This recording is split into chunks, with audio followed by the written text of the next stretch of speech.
අපේ ගෙදර පූස් පැටියෙක් ඉන්නවා. එයාගේ අම්මමයි අපේ ගෙදර එන අපි ගෙනාවේ නෑ බලාත්කාරයෙන්. අම්මා ගෙනල්ලා දාලා අල්ලපු ගෙදර අම්මා. එයා දැන් ඉන්නේ දැන් ඇවිල්ලා මගේ දුව එක්ක බයියාගෙන ඉන්න.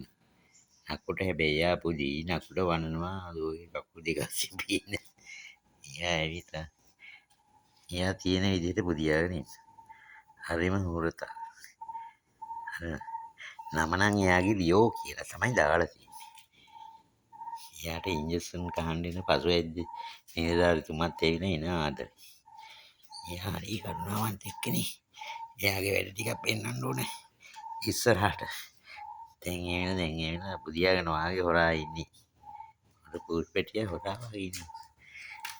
ලියෝ ලියෝ එහෙම බලන්නකෝ එයාගේ නකුට ආච්චි තියාගෙන හොරා. දැන් ඉන්නේ ඇවිල්ලා හොර පූෂා වගේ තමයි ඉන්නේ. අන්තික එහෙම තියාගෙන ඉන්නේ. බයියන්නේ තේමයි. සද්දයක් ඇහුණා. එයාගේ අනිත් එයාට කන්න දෙන්නේ මහ එක්කන දැකලා ලියෝ එන්න. එයා එහෙම එක්ක මට කැමති නෑ. මෙයා ආදරය කරන දෙන්නෙක් ඉන්නවා. අපේ දුවයි දුවගේ අම්මයි.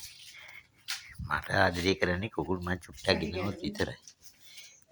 දැන් යනවා එයාගේ ගර්ල් ෆ්‍රෙන්ඩ් ඉන්නවද කියලා බලන්න යල්ලපු ගෙදර. අනේ නෑ ආපහු යනවා.